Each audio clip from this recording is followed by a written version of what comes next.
Alhamdulillah hamdan katsiran tayyiban mubarakan fih kama yuhibbu rabbuna wa yarda. Asyhadu an la ilaha illallah wahdahu la syarika lah wa asyhadu anna Muhammadan abduhu wa rasuluh. Sallallahu alaihi wa ala alihi wa sahbihi wa sallama tasliman katsira. Amma ba'd. Jemaah salat maghrib rahimakumullah. Malam ini insyaallah kita akan memetik beberapa faedah dari surat Az-Zalzalah. Kenapa surat Az-Zalzalah? Karena ini surat batas minimal seorang muslim memiliki hafalan Al-Quran.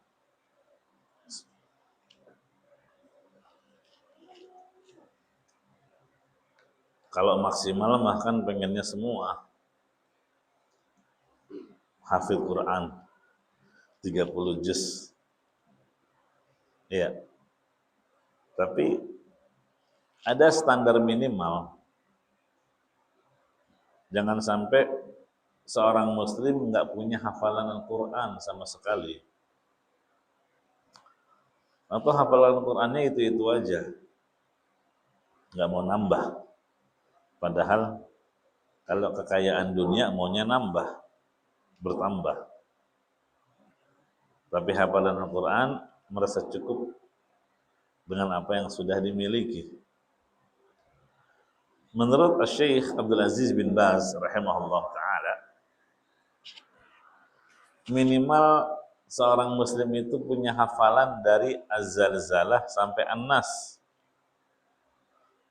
Ya. Dan itu nggak banyak, cuma 14 surat. 14 surat. 3 surat terakhir udah kita hafal insyaallah. Al-Ikhlas, Al-Falaq, An-Nas. Iya. Berarti 11-nya lagi berupaya untuk dihafal. Nah, diawali dari surat Az-Zalzalah.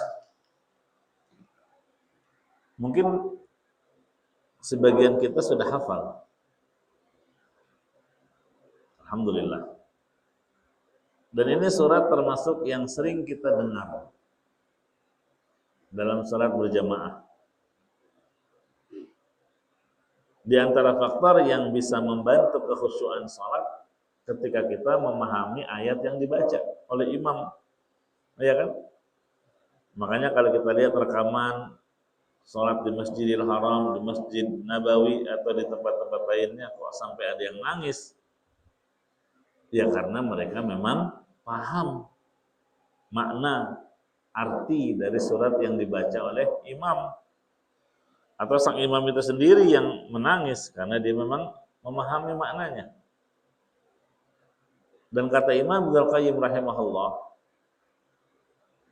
membaca satu ayat dengan tadabbur, memahami maknanya, itu jauh lebih baik daripada menghatamkan Al-Quran tapi nggak paham tanpa tadabbur.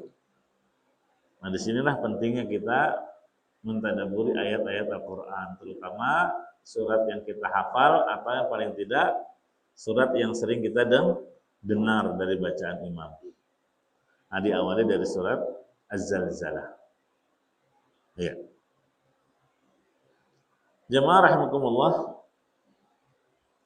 disebutkan dalam riwayat Abu Dawud bahwa Nabi SAW pernah membaca surat Az-Zalzalah dalam sholat subuh di kedua rakaatnya.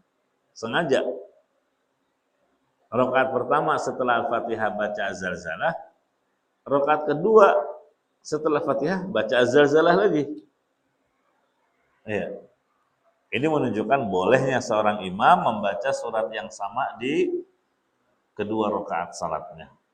Nah, ini buktinya riwayat Abu Dawud dari seorang laki-laki dari Juhainah, annahu sami'a Nabiy sallallahu alaihi wasallam yaqra fi subhi idza zulzilatil ardu fir rak'atain kiltaihima, bahwa dia pernah salat di belakang Nabi sebagai makmum dan dia mendengar Nabi membaca surat Az-Zalzalah di kedua rakaat subuh tersebut. Ini menunjukkan apa? Keutamaan surat Az-Zalzalah. Iya. Disebutkan juga riwayat Tabrani dari Abdullah bin Amr bin As, ketika turun surat Az-Zalzalah, itu Abu Bakar mendengar, tiba-tiba dia menangis.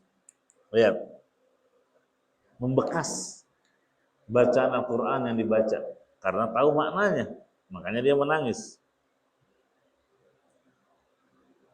Terus Rasulullah tanya ke dia, "Ma yabkika ya Abu Bakar?" Apa yang menyebabkan kamu menangis, wahai Abu Bakar? "Abkatni hadhihi surah." Kata Abu Bakar, yang membuatku menangis adalah kandungan yang ada di surat Az-Zalzalah ini. Ya. Terus Nabi SAW bersabda, "Lau annakum la tukhti'un wa la tuznibun la khalaqallahu min ba'dikum ummatan yuznibun wa yukhti'un fa yaghfiru lakum." Iya. Nah, itu riwayat yang menunjukkan tentang keutamaan surat Az-Zalzalah. Mari kita baca, ikuti saya. A'udzu billahi minasy syaithanir rajim.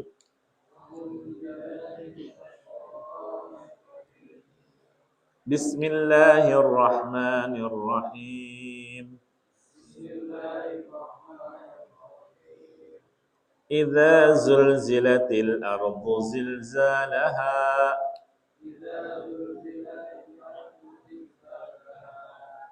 wa akhrajatil ardu athqalaha wa qala al insanu ma laha. Tiga ayat dulu ya. Idza zulzilatil ardu zilzalaha artinya apabila bumi digoncangkan dengan goncangan yang sangat dahsyat. Zalzalah, zilzal dalam bahasa Arab artinya gempa bumi. Ya. Jadi ini diantara peristiwa hari kiamat, akan terjadi gempa yang sangat dahsyat, melebihi gempa yang pernah terjadi selama ini. Mungkin di Indonesia gempa yang terdahsyat yang mengakibatkan tsunami di Aceh ya dan sekitarnya. Tapi itu belum seberapa dibandingkan gempa nanti di hari kiamat. Kata Allah Subhanahu wa taala, "Inna zalzalatas sa'ati syai'un 'azim." Ya.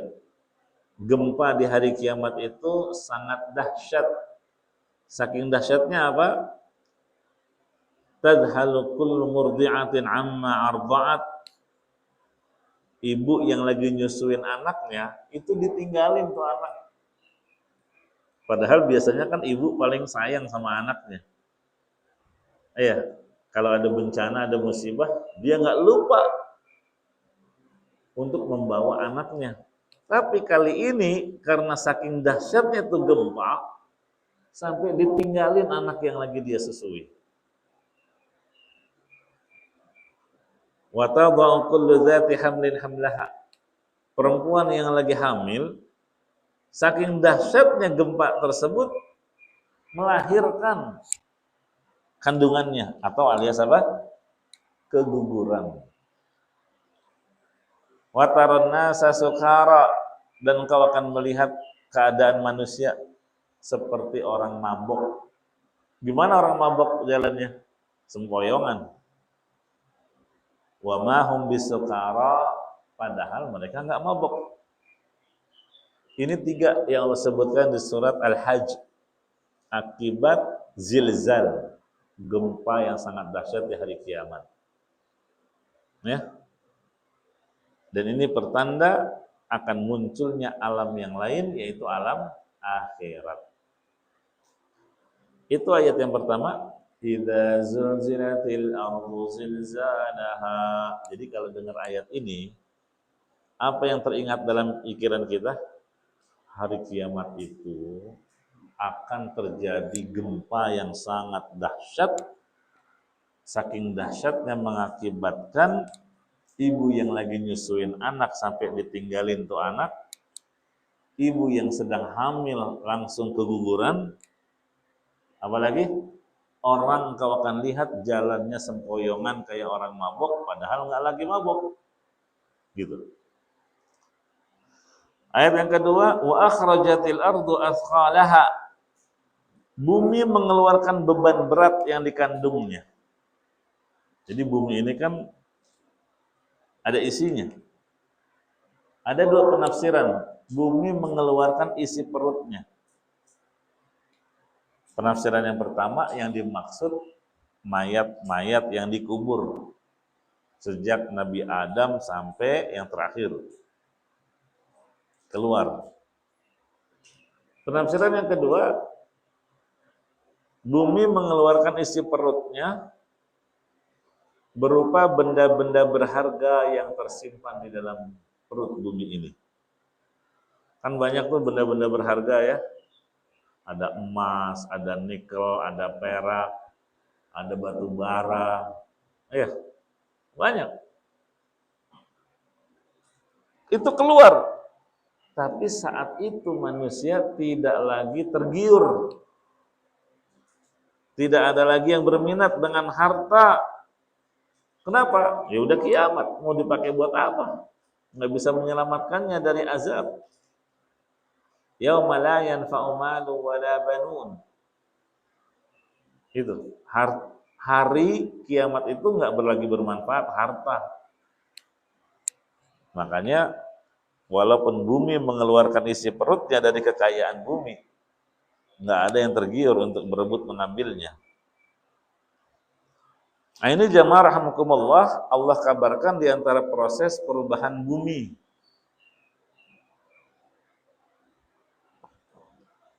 Al-ardu idza zulzilatil ardu itu bumi. Ya. Sampai para ulama itu berbeda pendapat terkait dengan bumi yang akan dijadikan padang mahsyar nanti di akhirat. Kan kita akan dikumpulkan di padang mahsyar. Itu pertanyaannya, bumi yang sekarang kita tempati atau bumi yang baru yang Allah akan ciptakan nanti setelah kiamat? Ada dua pendapat. Iya, ada yang bilang bumi yang baru karena disebut di surat Ibrahim, yauma tubaddalul ardu ghairal ardi.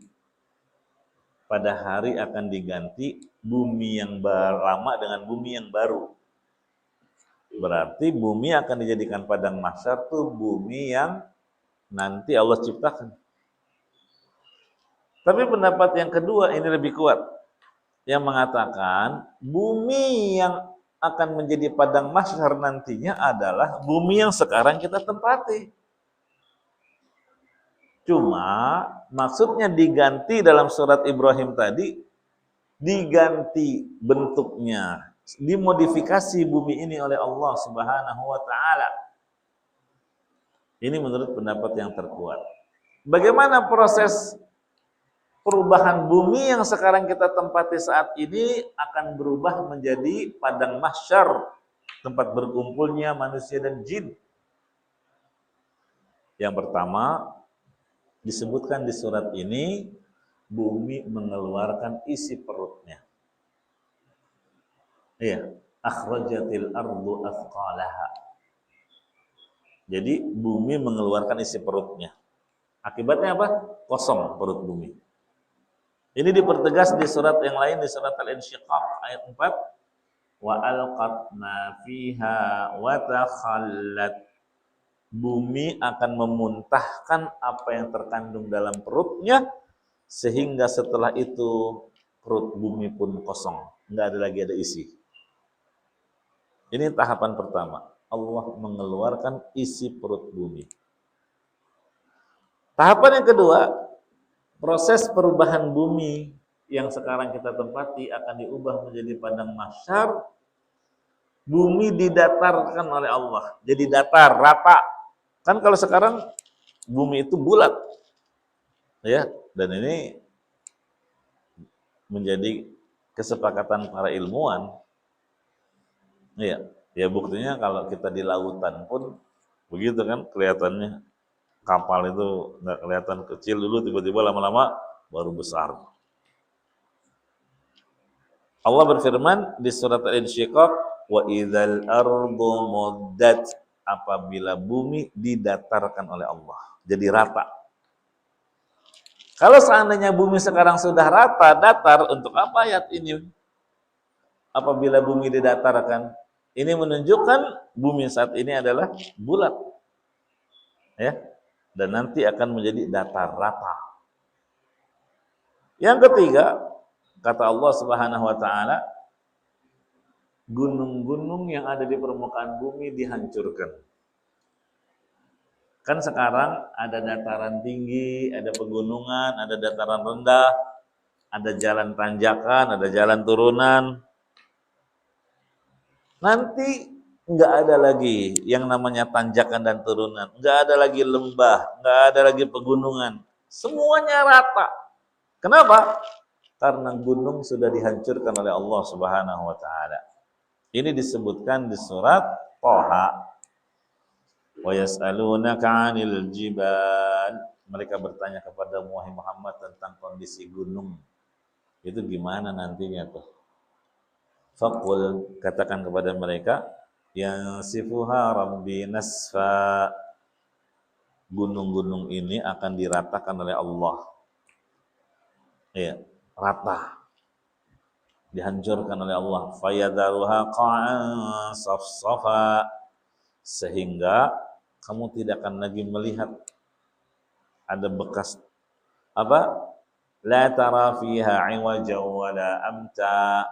Setelah gunung itu dihancurkan oleh Allah, kamu tidak lagi melihat ada dataran tinggi dan dataran rendah. Semuanya rata. Iya. Dan Nabi SAW memberikan gambaran kakursatin naqi. Kondisi bumi seperti roti, tapi bukan roti sobek, roti bantal, bukan. Roti orang Arab itu pipih, disebut tamis. Kalau sekarang mungkin ya kayak roti apa ya? Chapati, tahu roti chapati? Roti India. Atau kayak orang mau bikin martabak telur. Tahu ya martabak telur? Itu kan dibikin apa kulitnya dulu tuh. Sebelum nanti dilipat-lipat. Nah itu. Kata Nabi SAW, keadaan bumi kakursatin naqi, seperti roti yang putih kemerah-merahan. Itu roti Arab kan begitu ya, dibakarnya di bawah. Nah, sehingga apa? La takhfa minkum khafiyah. Ya. Kamu nggak akan bisa bersembunyi. Mau sembunyi di mana? Rata semua terlihat oleh Allah Subhanahu wa taala. Nggak ada tempat untuk berteduh. Nah, itulah jamaah rahimani wa rahimakumullah, proses perubahan bumi yang sekarang kita tempati menjadi padang mahsyar. Dan menurut Ibnu Katsir rahimahullah, proses ini terjadi setelah tiupan sangkakala yang pertama. Kan malaikat Israfil akan meniupkan sangkakala 2 kali. Dan ada jeda antara tiupan pertama dengan tiupan yang kedua selama 40. Entah 40 tahun, 40 bulan, wallahu a'lam. Kata Nabi SAW, ma baina nafqatain arba'un. Jarak antara tiupan pertama dengan tiupan yang kedua itu 40. Nah, jeda antara tiupan pertama dengan kedua inilah terjadi proses perubahan bumi yang sekarang kita tempati menjadi padang mahsyar. Ini pendapat yang lebih kuat. Ya. Jemaah rahimani wa rahimakumullah, ayat yang ketiga, wa qala al-insanu ma laha. Manusia pun bertanya-tanya, ada apa dengan bumi ini? Ya. Nah, kenapa? Karena mengalami goncang yang sangat dahsyat, kaget melihat perubahan bumi yang begitu dahsyat. Iya. Kemudian kata Allah di ayat yang keempat, yauma idzin tuhadditsu akhbaraha. Pada hari kiamat bumi akan menjadi saksi, menyampaikan persaksiannya terhadap apa yang telah kalian perbuat di atas muka bumi ini. Lihat ya, bumi bisa berbicara. Allah mudah menjadikan bumi ini berbicara. Ini ayat yang keempat. Iya.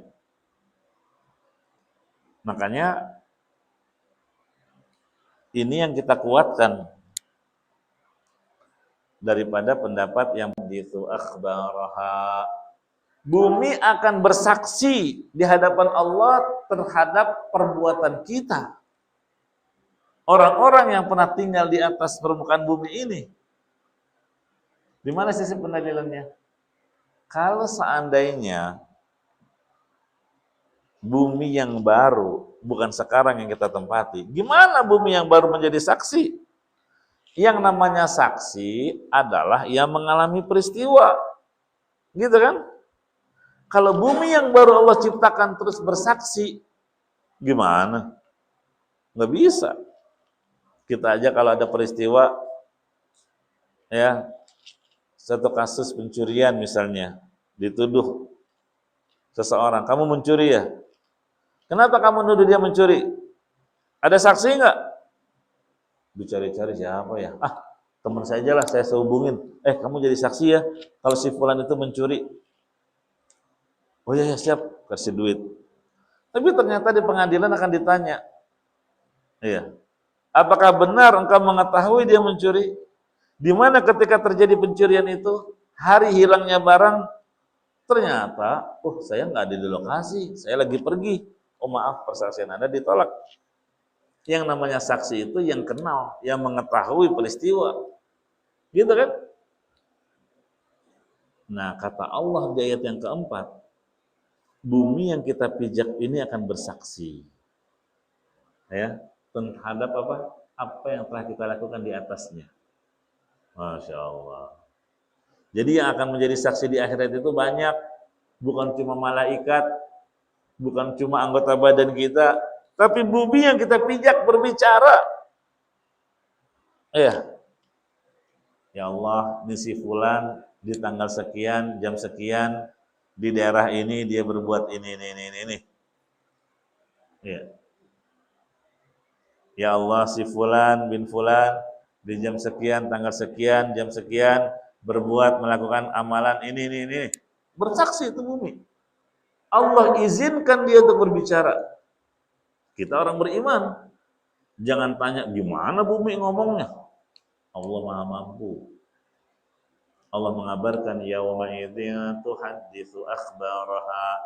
Bumi pada hari itu menyampaikan persaksiannya. Ini alasan pertama. Yang kita kuatkan bahwa bumi akan menjadi padang mahsyar adalah bumi yang sekarang kita tempati. Alasan yang kedua, Nabi SAW menyebutkan tentang keutamaan muazzin yang mengumandangkan azan. Allahu Akbar, Allahu Akbar. Terus sampai selesai. Itu muazzin, amalan mengumandangkan azan itu kan ada pahalanya. Di antaranya, dia akan mendapatkan pahala sebanyak orang yang menghadiri panggilannya. Di antaranya nanti di akhirat di padang mahsyar lehernya panjang, tapi panjangnya leher ketika itu bukan menandakan aib, tapi keutamaan, karena di saat banyak orang tenggelam dengan keringatnya, dia gimana mau tenggelam, lehernya panjang. Terus apa kata Nabi SAW? Kata Nabi SAW, la yasma'u madda sautil mu'adzin jinnun wala insun wala syai' illa syahida lahu yaumal qiyamah. Jadi jamaah rahimakumullah, Semua makhluk yang mendengar kumandang azan si muadzin, entah dari kalangan jin, dari kalangan manusia, dari berbagai makhluk yang basah maupun yang kering. Yang basah itu ya kayak pepohonan, yang kering itu kayak kerikil dan bebatuan. Jadi semua makhluk yang ada mendengar suara azannya dia, di akhirat akan menyampaikan persaksiannya untuk si muazzin. Menguntungkan muazzin. Gitu ya. Nah sekarang kalau bumi yang baru, dia nggak pada dengar suara azannya ini orang. Gimana jadi saksi? Paham? Sehingga bumi yang akan menjadi saksi adalah yang memang mengalami peristiwa dikumandangkannya azan oleh fulan. Begitu.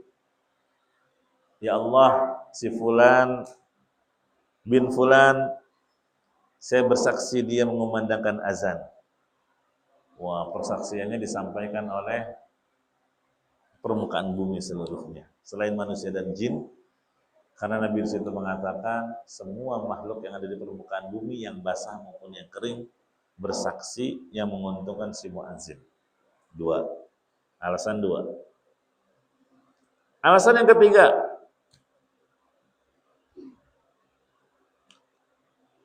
dalil-dalil menunjukkan manusia ketika dibangkitkan dari kubur itu mereka langsung menuju padang mahsyar.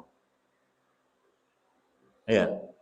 Posisi mereka tetap berada di bumi, di mana lokasi kuburan mereka di situ. Ya. Kalau seandainya dibangkitkan dari kubur terus dikumpulkan di padang mahsyar pindah tempat, gimana? Jelas, apalagi Allah memperumpamakan kebangkitan dari kubur seperti tanah yang tandus, tanah yang nggak ada pohon, nggak ada dedaunan, nggak ada sama sekali itu tanaman, karena kemarau panjang, lalu Allah turunkan hujan. Air hujan masuk ke celah-celah tanah, terus mengenai biji-biji tanaman, tumbuhlah dia. Gitu kan? Coba lihat Arab Saudi itu kalau pas musim dingin, musim hujan, hijau itu. Makanya sering yang posting, wah tanda-tanda kiamat. Tanah Arab sudah hijau. Padahal emang tiap tahun begitu, kalau datangnya musim dingin, musim hujan. Kalau kering nanti panas lagi, coklat lagi dia. Kata Allah Subhanahu wa taala, "Kadzalika tukhrajun."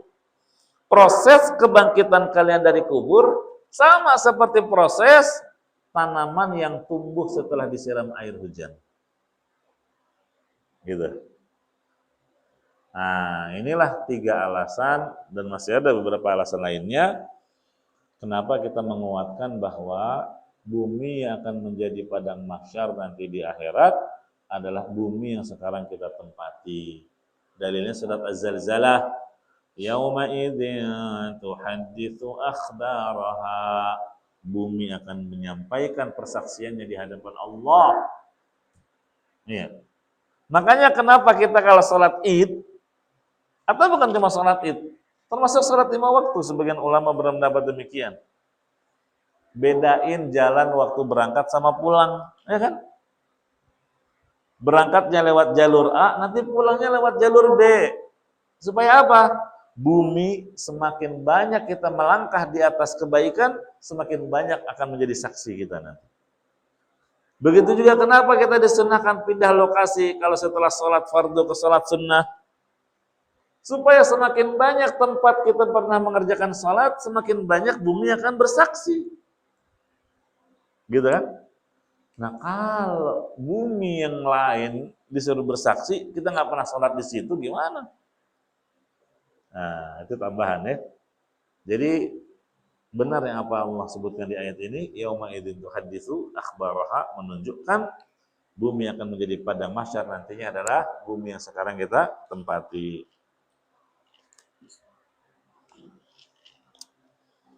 Tadi 3 ayat ya, mari kita lanjutkan. A'udzu billahi minasyaitonir rajim. Ayat yang keempat. Yauma idzin tuhadditsu akhbaraha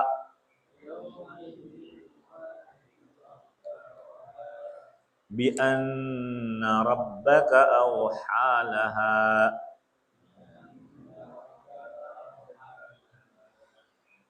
Yauma idzin yasdurun nasu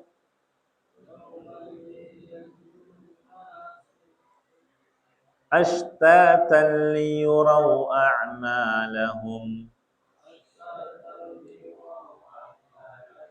Baik. Kemudian kata Allah Subhanahu wa taala, bi anna rabbaka wahalaha, maksudnya pada hari kiamat Allah mengizinkan bumi untuk berbicara, menyampaikan persaksiannya.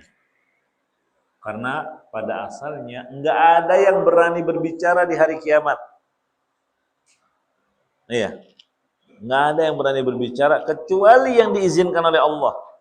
Illa man adzina lahur rahman. Itu di surat Al-Mulk. Enggak ada yang berani ngomong. Nah, bumi termasuk yang diizinkan oleh Allah untuk berbicara. Itu yang dimaksud bi anna rabbaka awhalaha. Yauma idzi yasdurun nas, pada hari itu manusia keluar dari kuburannya dalam keadaan berkelompok-kelompok. Jadi manusia dibangkitkan di hari kiamat dalam keadaan yang berbeda-beda. Tergantung waktu di dunia dia masuk kelompok mana. Ya, inna sa'yakum lasyatta. Jadi berdasarkan tingkatan.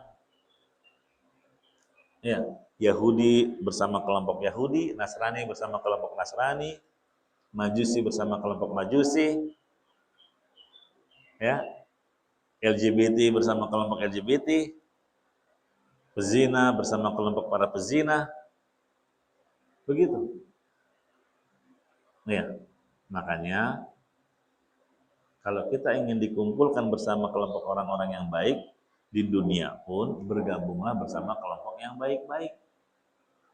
Ya, karena nanti kita dikumpulkan di akhirat sebagaimana kebiasaan kita berkelompok di dunia sama siapa. Ya. Ayat yang terakhir 7 dan 8. فَمَن يَعْمَلْ مِثْقَالَ ذَرَّةٍ خَيْرًا يَرَهُ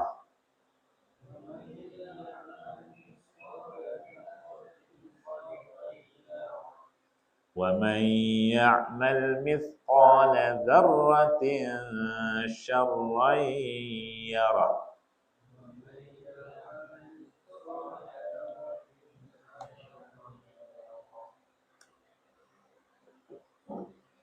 Kata Allah, barang siapa yang mengerjakan kebaikan sekecil apapun, di sini disebut zarrah, ungkapan yang sangat kecil, dia akan melihat balasan kebaikan itu.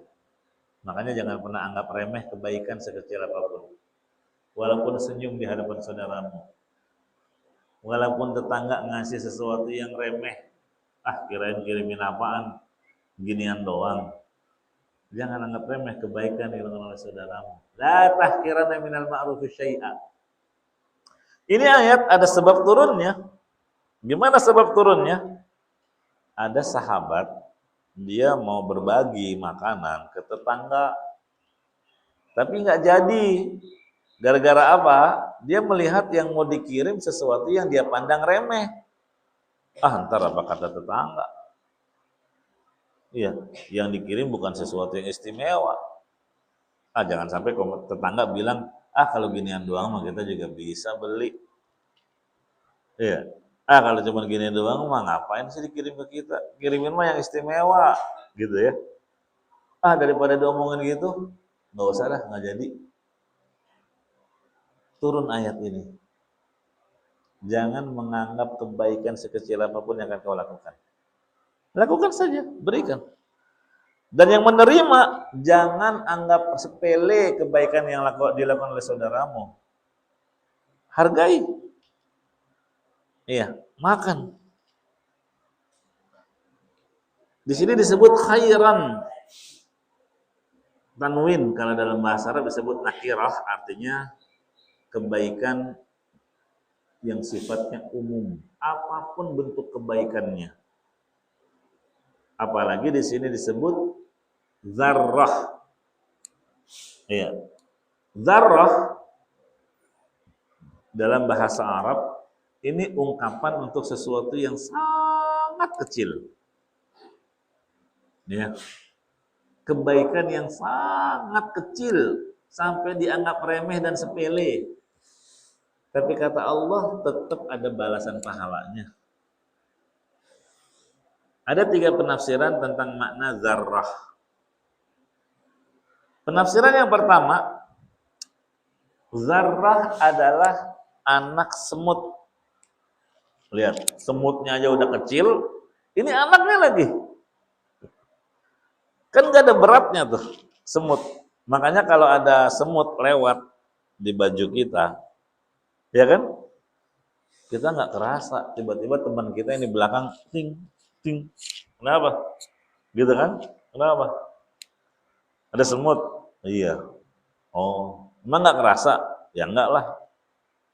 Kalau yang lewat ular tuh baru terasa ada beratnya dia. Kalau semut nggak ada beratnya. Mau ditimbang, nih semut taruh di timbangan yang digital, kayak orang jual emas tuh. Kan ada timbangan yang sensitif tuh. Taruh semut di situ, keluar angka nggak tuh? Mungkin keluar, mungkin enggak, ya. Saking entengnya nggak keluar. Itu penafsiran pertama. Zarrah itu anak semut. Semut kan sesuatu yang kecil. Penafsiran yang kedua, zarrah adalah sisa-sisa butiran debu yang ada di tangan kita. Jadi kalau kita tangannya lembab nih, kita tempelin ke tanah, prok. Oh, itu kan banyak nempel tuh. Terus kita kibas-kibas. Yang jatuh itu bukan zarrah. Yang zarrah yang mana? Yang masih nempel di sini. Dikibas-kibas nggak ikut jatuh. Tapi kita tahu, oh masih ada nih di sini. Nggak bakal hilang kecuali pakai air, pakai sabun, di wastafel, baru tuh hilang. Kalau yang jatuh itu masih bukan zarrah. Ini saking lembutnya. Sampai nggak ikut jatuh dia. Partikel yang kecil banget kan. Itu penafsiran yang kedua. Yang namanya zarrah itu. Penafsiran yang ketiga, zarrah adalah partikel-partikel kecil yang terlihat di sela-sela cahaya matahari. Nah, misal pagi hari nih, timur, ada matahari kencang, kita buka jendela, ada gorden, kita kibas-kibas. Kan ada yang terbang-terbang tuh, berling-berling-berling. Itu zarrah tuh, mau ditangkap nggak bisa, saking kecilnya. Kalau ditaruh di timbangan pun nggak ada beratnya, tapi kalau ditaruh di timbangan Allah di mizan ada beratnya, keluar. Jadi kata Allah, ya intinya apa? Kebaikan sekecil itu pun akan dibalas oleh Allah. Allah Maha Adil, ya nggak akan ada yang terluput. Lihat, itu makna faman ya'mal mithqala dzarratin khairan yarah. Ya. Dan yang sebaliknya, wa may ya'mal mithqala dzarratin syarran yarah. Sama, dosa juga gitu. Ya, dosa sekecil apapun kau akan lihat balasannya. Kalau tadi dibalas pahala, kalau ini dibalas dengan dosa. Jadi dua ayat ini jamaah rahimakumullah yang harusnya menjadi pengingat kita, ya, untuk berhati-hati dalam beramal di dunia ini. Ya. Kenapa? Karena semua kebaikan kita akan dibalas, maka jangan anggap remeh kebaikan sekecil apapun. Kita nggak tahu amalan mana yang bisa menjadi sebab kita masuk surga. Dan yang kedua, ayat yang terakhir, wa may ya'mal mithqala dzarratin syarran yarah, ini menunjukkan jangan menganggap remeh dosa sekecil apapun. Ya. Karena dosa yang diazab oleh Allah itu bukan hanya karena dosa besar, tapi semua kemaksiatan apapun dicatat oleh Allah dan akan dimintai pertanggungjawaban. Ini yang membedakan orang beriman. Makanya orang beriman itu hati-hati dalam menjalani tindak tanduk perbuatan. Enggak kayak orang kafir, orang nggak beriman. Mereka menganggap kehidupan cuma sekali di dunia, nggak ada itu hari pembalasan. Akhirnya apa yang mereka lakukan? Kezaliman, kesemena-menaan. Mumpung di dunia hidup cuma sekali. Iya. Jadi kalau mereka sudah menjadi Superman, sudah bisa menjadi penguasa, menindas orang-orang yang rendahan dan bawahan, wah, itu kesempatan untuk berkuasa di muka bumi. Makanya orang-orang kafir itu perbuatannya na'udzubillah. Iya, bersenang-senang, banyak kezaliman, banyak kemaksiatan. Kenapa? Karena nggak mikirin ini. Mereka anggap nggak ada hari pembalasan. Udahlah hidup cuma sekali, puas-puasin. Kalau orang beriman, enggak. Ingat ayat ini. Sehingga ketika terdorong untuk bermaksiat, ketika terdorong untuk berbuat zalim, dia menahan diri. Kenapa? Karena tahu perbuatan kecil apapun akan ada balasannya, dan dosa sekecil apapun akan ada hukumannya. Nah, itu ya beberapa faedah yang dapat kita petik dari surat Az-Zalzalah. Mari kita baca sekali lagi. A'udzu billahi minasyaitonir rajim.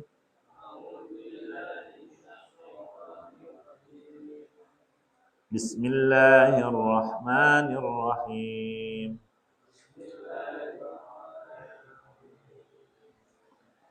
Idza zulzilatil ardu zilzalaha.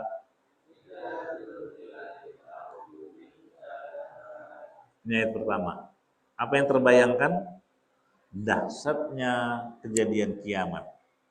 Gempa yang tidak pernah terjadi seperti gempa yang sudah-sudah. Iya.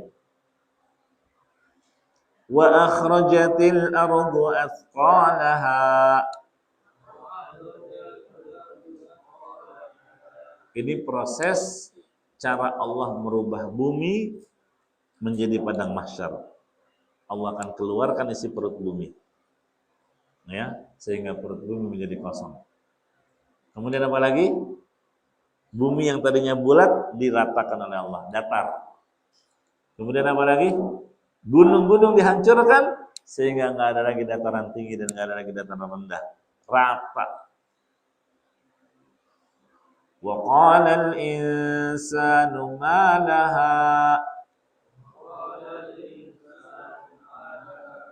Ketika terjadi gempa, orang bertanya-tanya, terutama orang-orang kafir, karena yang mengalami kiamat adalah orang-orang kafir.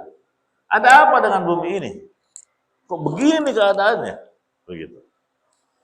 Kemudian, yauma idzin tuhadditsu akhbaraha.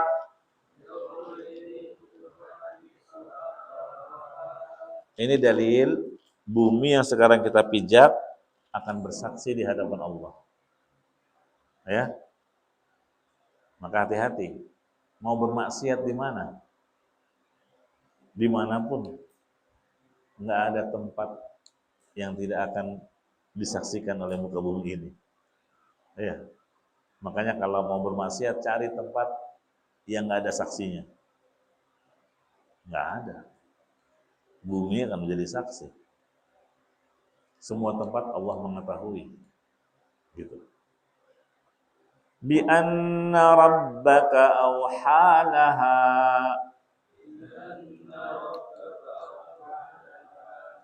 Ini dalil enggak ada yang berani bicara di hari kiamat kecuali yang diizinkan oleh Allah. Termasuk yang diizinkan adalah bumi berbicara, ternyata berbicaranya tentang apa? Persaksiannya terhadap perbuatan kita. Yauma idzi yasdurun nasu.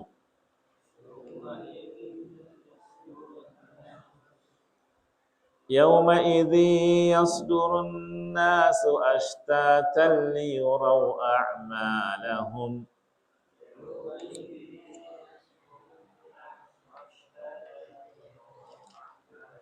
Ini dalil bahwa manusia akan dibangkitkan pada hari kiamat berkelompok-kelompok. Tergantung ketika di dunia dia ikut kelompok yang mana. Ya, kalau ingin dikumpulkan bersama kelompok yang baik, banyaklah berkumpul dengan orang-orang baik di dunia ini. Selektif dalam memilih perkumpulan. فَمَنْ يَعْمَلْ مِثْقَالَ ذَرَّةٍ خَيْرًا يَرَهُ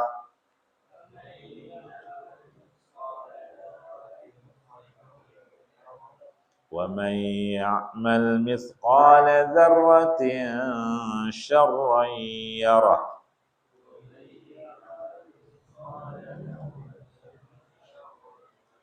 Nah, ini dua ayat terakhir pengingat kita, sekaligus motivasi buat kita beramal saleh. Ya, sebagaimana jangan anggap remeh kebaikan sekecil apapun, demikian juga dengan dosa. Ya, karena sekecil apapun yang kita lakukan akan kita lihat balasannya. Ya. Selesai alhamdulillah satu surat. Barangkali ada yang ingin ditanya? Atau jelas? Ya, pas ya, Isya. Masya Allah, alhamdulillah. Kurang lebihnya mohon maaf. Semoga yang sedikit ini bisa menjadi pengingat bagi kita, ya, terutama persiapan untuk menghadapi kehidupan di hari akhirat dengan memperbanyak perbekalan. Karena sekecil apapun kebaikan, Allah akan balas dengan pahala. Maka di bulan ini, bulan Rajab, banyak-banyaklah amal kebaikan. Karena amalan yang bertepatan dengan bulan yang dimuliakan oleh Allah, pahalanya juga akan dilipat gandakan. Ya. Demikian juga dengan dosa. Maksiat yang dikerjakan di bulan Rajab, dosanya juga lebih besar. Tidak sama dengan dosa dan maksiat yang dilakukan di luar bulan tersebut. Ya, ini sebagai motivasi bagi saya pribadi dan juga untuk kita semua. Semoga Allah memberikan taufik. Kurang lebihnya mohon maaf, kita tutup. Subhanakallahumma bihamdika asyhadu an la ilaha illa anta astaghfiruka wa atubu ilaik. Walhamdulillahi rabbil alamin. Wassalamualaikum warahmatullahi wabarakatuh.